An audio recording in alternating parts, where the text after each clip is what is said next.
Capítulo 4. El dragón lobo oculto. La convocatoria a Invernalia había sido inesperada.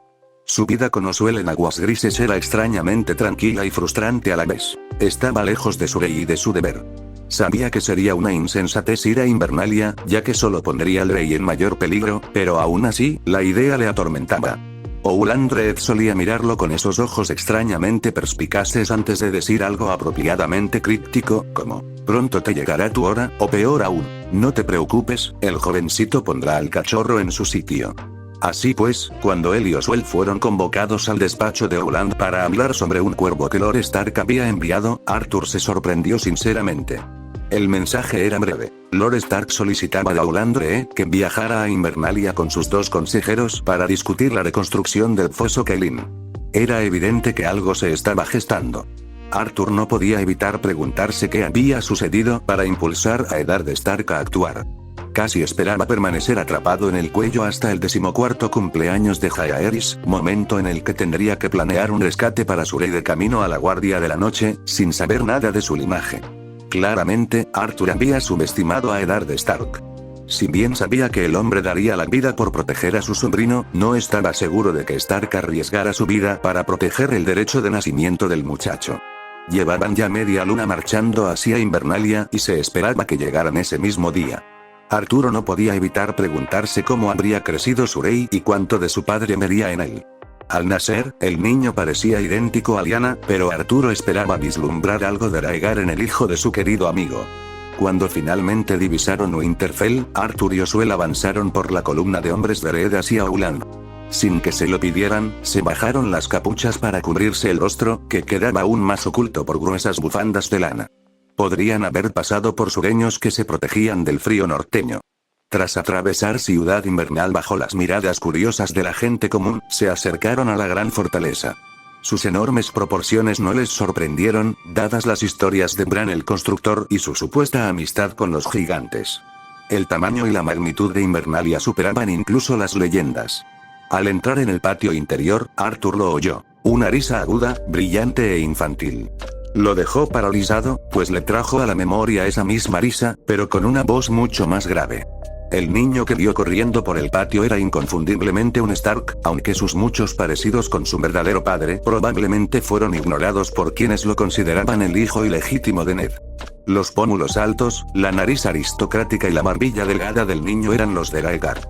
Y cuando el sol le dio en los ojos por un instante fugaz, estos brillaron con un púrpura intenso y vibrante, tan oscuro que podrían confundirse con el gris de un Stark. El rey estaba jugando, corriendo por el patio con su primo, perseguido por un niño un poco mayor, todos riendo en un juego despreocupado. La atención de Arthur se centró en la comitiva que los esperaba cuando Lady Stark aplaudió con vehemencia, llamando a los muchachos. Los alineó para recibirlos. Junto a ella estaba Lord Stark, acompañado por un joven maestre con el característico aspecto de los Stark. Arthur desmontó rápidamente tras Ouland, siguiendo el ejemplo del hombre de los pantanos mientras se arrodillaba ante su señor.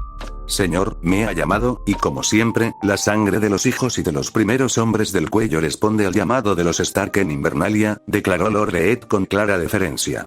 Levántate, Lord Ed, pues mientras proteges nuestro reino de los Ándalos, nosotros, los Stark, mantenemos a raya los vientos gélidos para todos los leales y fieles. Ven, toma sal y pan, y siéntate a mi mesa, pues necesito tu consejo, respondió Lord Stark, invocando un antiguo juramento con solemne gracia. Arthur no estaba preparado para semejante espectáculo. En el sur, dudaba que algún señor se arrodillara ante su señor por voluntad propia, salvo al jurarle lealtad. La mención de la sangre de los hijos de la naturaleza y la protección de los ándalos también le resultaban extrañas. Había crecido considerando esas historias como mero folclore. Ouland se levantó y aceptó el pan y la sal. El momento de tensión se disipó cuando Lord Stark rió cálidamente y abrazó con fuerza al hombre de los pantanos. Ouland le devolvió el abrazo, dándole un golpe juguetón en el brazo mientras reían juntos. Arthur comprendió que el norte era una tierra extraña en muchos sentidos, diferente incluso de Dorne. Sin embargo, no pudo evitar sentir una punzada de emoción al pensar en servir a un rey que podría devolverle la sensación de aventura y asombro que había perdido desde la muerte de Rhaegar. Ned. Ouland había llegado hacía un mes y habían estado discutiendo cómo proceder con las reparaciones necesarias en Foso Kaelin. Acordaron que la mayor parte del trabajo la llevarían a cabo artesanos de Wintertown, con el apoyo de hombres enviados desde Greywater a Chiwetel Ardor para mayor comodidad. El tamaño de la fortaleza era considerable, y se necesitarían al menos 5 años para hacerla habitable y otros 10 para restaurarla por completo a su antiguo esplendor. Ned aún no había hablado con los dos hombres que habían acompañado a Uland desde el cuello. Daine y Went se habían mantenido al margen, permaneciendo con el resto de los Red bajo identidades falsas. Destacaban un poco por su tamaño en comparación con los Cranogmen, más pequeños, pero la simple explicación de que no eran originarios de Greywater Watch pareció satisfacer a la mayoría de los curiosos de la casa.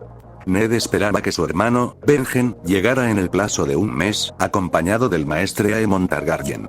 No sabía cómo proceder con respecto a Jon. Por un lado, sabía que tendría que contarle la verdad sobre su verdadera identidad. Por otro lado, le preocupaba confiarle un secreto tan peligroso a un niño de 6 años. Al enterarse de la verdad, Luwin se sintió conmocionado, pero afortunadamente mantuvo la cabeza fría y la cabeza fría. Había demostrado ser particularmente útil al revelar rumores sobre una facción dentro de la ciudadela a la que se le atribuía la extinción de los dragones tras la danza de los dragones. También se rumoreaba que esta facción se oponía a lo que ellos llamaban las artes impías. Si bien Luwin dejó claro que no se conocían hechos concretos, admitió que algunos archimaestres habían desconfiado de él durante sus estudios por provenir del norte y llevar el apellido Stark, aunque fuera de forma lejana. Fue una revelación preocupante, pero al menos Ned tenía la confirmación de que el vínculo principal de la ciudadela con Invernalia se había roto con la muerte del anterior maestre. Luwin aconsejó revelarle el secreto a Jon abiertamente, argumentando que ocultarle parte de la verdad solo lo llevaría a subestimar el peligro más adelante. Según Luwin, la mente de un niño podría olvidar o malinterpretar fácilmente una advertencia que no fuera del todo clara.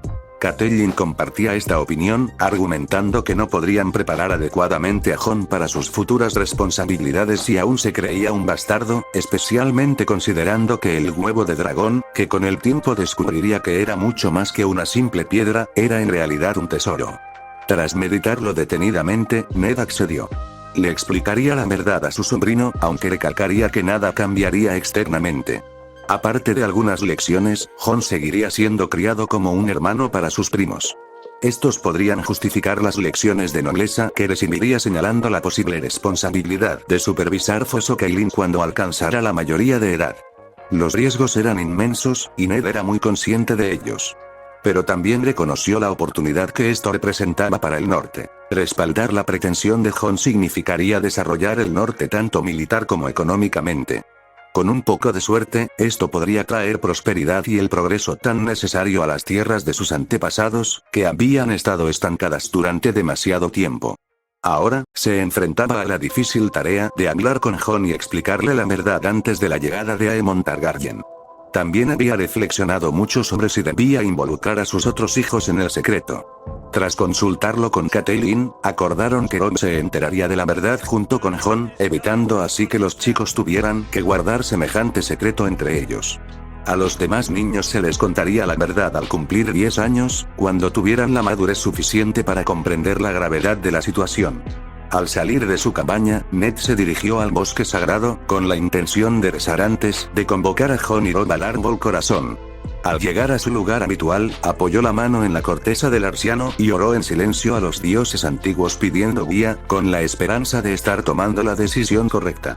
De repente, un escalofrío le recorrió la espalda. Alzando la vista hacia el tronco del árbol, juró oír el aullido de los lobos que traía el viento repentino. Sobresaltado, se quedó paralizado, con la mirada fija en la savia carmesí que brotaba de los ojos tallados en el árbol. El tronco, normalmente sereno en su melancolía, ahora mostraba una sonrisa salvaje, un rostro que evocaba sed de sangre y venganza. El viento amainó tan rápido como había llegado, y cuando Ned parpadeó, el tronco del árbol seguía igual que siempre, aunque la savia fresca aún manchaba la corteza. Por perturbadora que hubiera sido la visión, a Ned le brindó consuelo. La interpretó como un mensaje directo de los dioses antiguos, que confirmaba el camino que había elegido. Ned le había ordenado a Ser Rodrik que enviara a Jon y Robb aproximadamente una hora después de que él entrara en el bosque de los dioses. Calculaba que llegarían pronto. Sentado sobre la lisa y redonda roca frente al estanque negro, junto al árbol corazón, reflexionó en silencio. No tardó en oír la alegre risa de Jon y Rob que se acercaban. Aparecieron los muchachos, persiguiéndose entre los árboles, seguidos por Ser Roderick, que caminaba unos pasos detrás de ellos. Al ver a Ned, se calmaron, se acercaron a él y se sentaron con las piernas cruzadas en el suelo del bosque, como solían hacer durante las lecciones que les impartía en este lugar sagrado. Ned se volvió hacia Roderick y habló en voz baja. Gracias, Ser Roderick, por traerlos. Por favor, asegúrate de que no nos molesten. Nadie puede entrar en el bosque de los dioses por ahora, ordenó Ned. Ser Roderick asintió con expresión seria. Como desee, mi señor, respondió antes de marcharse, asegurándole a Ned que él y los guardias mantendrían a nadie alejado. Una vez que Roderick se marchó, Ned se volvió hacia los chicos que estaban sentados frente a él. Ambos parecían desconcertados. Sus lecciones nunca habían requerido tanta privacidad. Antes de que pudieran preguntar, Ned decidió hablar. No los he convocado hoy para darles una lección.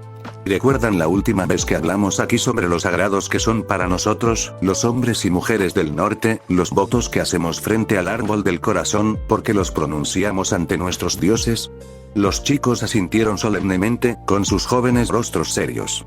Hoy los he convocado porque, durante toda su vida, les he mentido a ambos, y a todos los demás, para proteger a esta familia. Pero ahora, ya no puedo ocultarles la verdad. Los he traído aquí porque, en este lugar sagrado, no puedo mentir ni engañar. Hacerlo me arrepentiría ante los dioses. Jon abrió la boca, su joven rostro lleno de indignación, sin duda dispuesto a protestar contra cualquiera que cuestionara el honor de su padre, incluso si se trataba de su propio padre. Pero Ned alzó una mano, interrumpiéndolo con una suave sonrisa. También notó el leve ceño fruncido que se formaba en la frente de Rob. La preocupación del muchacho era evidente. Les pido a ambos que no me interrumpan mientras hablo. La historia que estoy a punto de contarles es larga y, a veces, les resultará difícil de creer. Pero les juro que es cierta, según mi leal saber y entender. No les ocultaré nada, por muy oscuro o espantoso que sea, porque merecen comprender la verdad, sus peligros y las razones de mi engaño hasta ahora. Ned hizo una pausa, tomando aire para tranquilizarse. Dejó que el peso de sus palabras se asentara sobre los chicos, cuyos ojos bien abiertos lo miraban con una mezcla de curiosidad y aprensión. ¿Me das tu palabra de que escucharás sin interrupciones hasta que termine?, preguntó con voz tranquila pero firme. Jon y Rob intercambiaron miradas antes de asentir con seriedad, con expresiones resueltas a pesar de su confusión. Satisfecho, Ned comenzó su relato. Ambos habéis oído historias sobre la rebelión y la caída de la casa Targaryen, así como sobre mi papel en ella. Sin embargo, como erais tan jóvenes, nunca os conté la historia directamente. Lo que os voy a relatar ahora es, en parte, de dominio público, y en parte, completamente secreto. Todo comenzó en el torneo de Arenal. La voz de Ned era firme pero grave, e hizo una breve pausa, observando los rostros de los chicos, mientras se inclinaban hacia adelante con suma atención. Como sabéis, para entonces llevaba varios años viviendo en el nido de Águilas. Mi padre le anunció a mi hermana Lyanna que se iba a casar con Robert Baratheon, mi hermano de acogida. Robert, en muchos sentidos, me recordaba a mi hermano Brandon. Era impetuoso y jovial, y cuando yo era el único norteño en el nido de Águilas, su despreocupación por las normas sureñas me hizo verlo como un alma gemela. La verdad es que ahora me doy cuenta de que todavía era un niño, lejos de casa y echando de menos a mi familia. Las similitudes superficiales entre él y mi hermano me cegaron ante sus defectos. La expresión de Ned se tornó melancólica mientras continuaba. Cuando me reuní con mi familia en Arenal, me llenó de alegría la perspectiva de unir a la familia de Robert con la mía. Le recomendé a Robert a mi padre como pretendiente para mi hermana. Lyanna se enfureció conmigo después de eso. Ella vio en cuestión de días lo que yo no vi en años. Robert era un libertino, un egocéntrico, y habría sido una pésima elección para cualquier dama del norte, especialmente para Lyanna, tan libre y de espíritu indomable como ella. Al principio, Robert se habría sentido atraído por ella, pero pronto habría intentado controlarla, doblegar su espíritu. Ahora no me cabe la menor duda. La voz de Ned se fue apagando mientras relataba los sucesos que siguieron. En el torneo ocurrieron muchas cosas, pero una de las más impactantes fue la coronación de la Arena del Amor y la Belleza. Rhaegar Targaryen coronó a mi hermana Lyanna después del torneo, estando casado con Elia Martell. El escándalo fue enorme, pero, en realidad, palideció comparado con la furia de Robert. En su ira, mató a un perro a martillazos. Mi padre, poco impresionado por la actuación de Robert, Planeó romper el compromiso. Sin embargo, sabía que romperlo justo después de que Lyanna fuera coronada reina del amor y la belleza por un hombre casado pondría en duda su honor. Decidió dejar que la cordura prevaleciera y esperar a que regresáramos a Invernalia, dando tiempo suficiente para que la decisión pareciera insignificante. Ned vaciló, con la voz teñida de tristeza. Lo que sucedió después, lo aprendiste en tus lecciones con el maestre Luwin. Lyanna fue supuestamente secuestrada por el príncipe Aegar, y mi hermano Brandon cabalgó hasta desembarco del rey para exigir su liberación. Ya sabes lo que ocurrió después. La muerte de mi padre y mi hermano, y los crímenes que Aerys Targaryen cometió contra nuestra familia.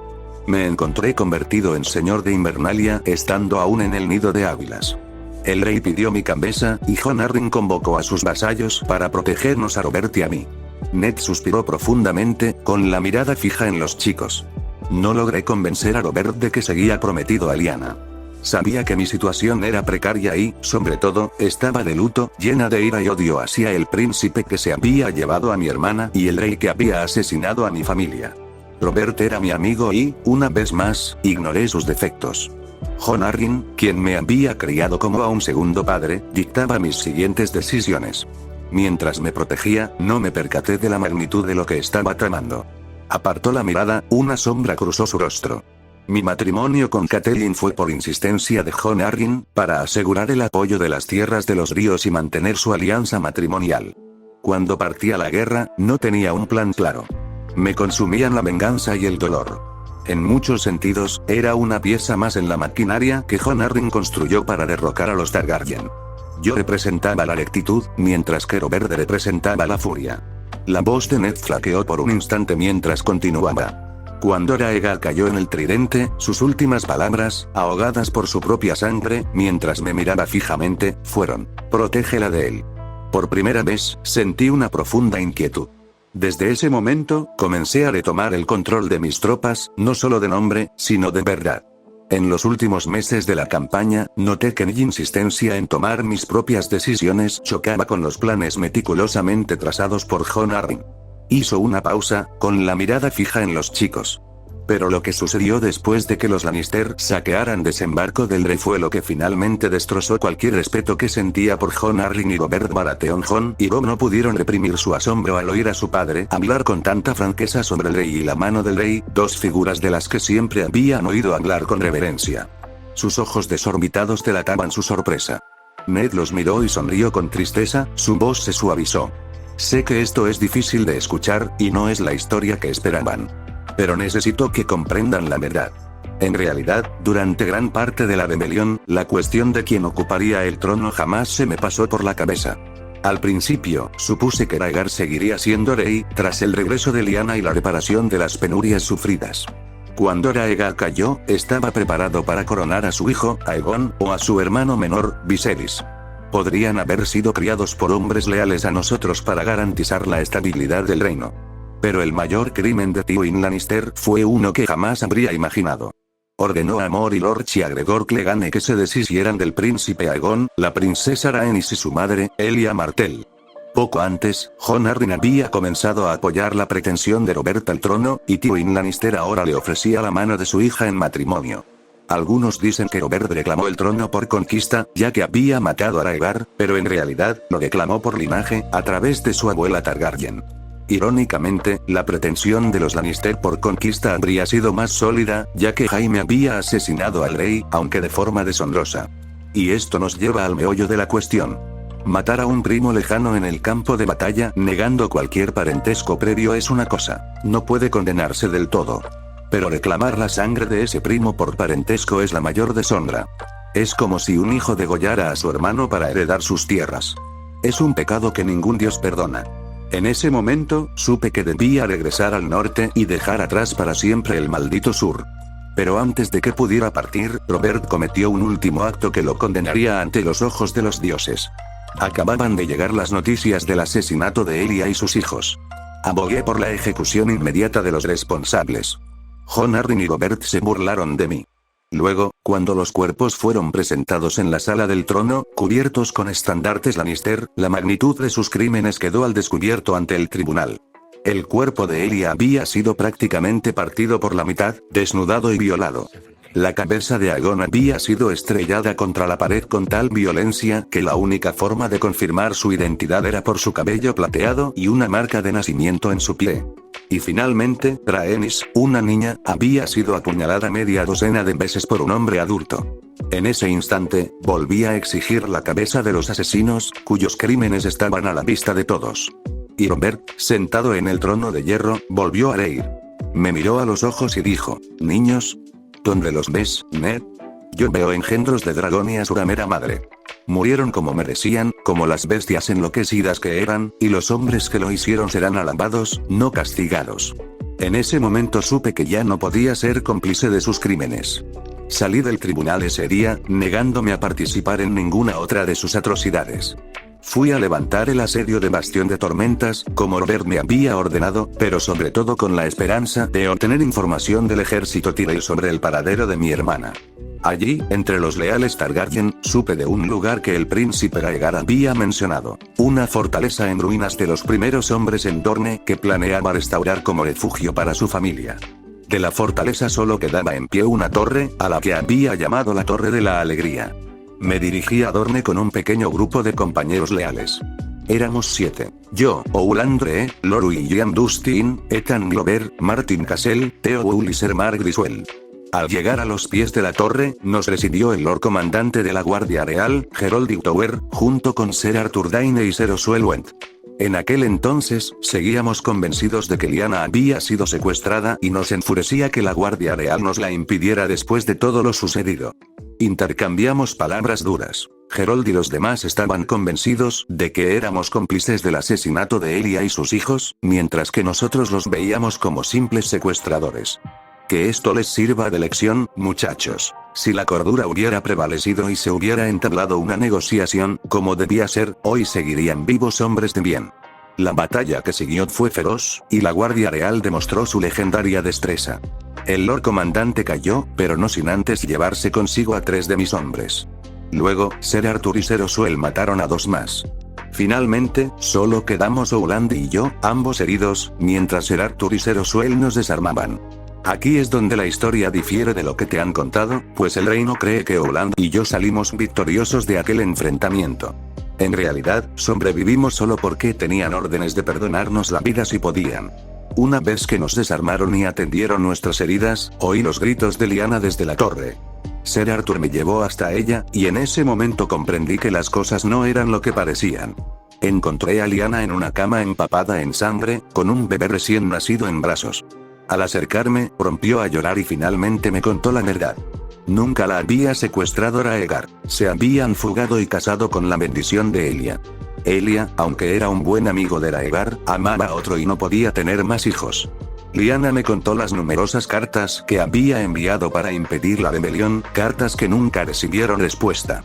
Sospechaba que habían sido interceptadas. Pero mientras hablaba, sus fuerzas flaquearon. Con su último aliento, nombró al bebé que tenía en brazos, Jaehaerys Targaryen. Me hizo prometerle que lo protegería con mi vida. Tras su muerte, tuvimos que actuar con rapidez. Ser Arthur me mostró un cofre con correspondencia y documentos que probaban la legitimidad del niño, así como un huevo de dragón fosilizado destinado a la cuna, según la tradición Targaryen.